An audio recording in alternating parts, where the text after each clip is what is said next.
Isang nakakagulantang na balita, na maalam na sa edad na 45 ang actor-comedian na si Joey Paras, ayon sa kanyang kaanak nitong linggo.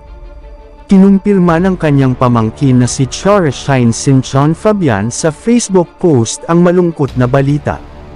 Unfortunately, his heart wasn't able to recover anymore, saad sa post kaugnay sa pamamaalam ng dating Sunday Pinasaya host.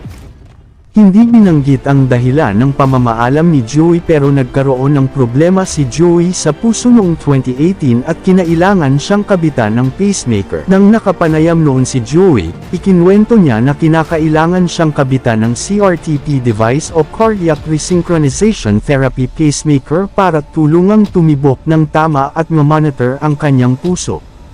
Napag-alaman na hindi iyon ang unang pagkakataon na inoperahan siya sa puso noong October 2016, sumailalim na rin siya sa angioplasty. Humuti umano ang kanyang kondisyon matapos ang unang operasyon hanggang nakaranas siya ng biglaang pag-blackout o nawalan ng malay habang may ginagawang eksena. Nang sumailalim siya sa ilang pagsusuri, nakitang mataas ang sugar level sa kanyang dugo at may irregularity sa tibok ng kanyang puso. Nakaranas din daw siya ng matinding palpitations kaya minabuti na niyang magpa-ospital noong 2018.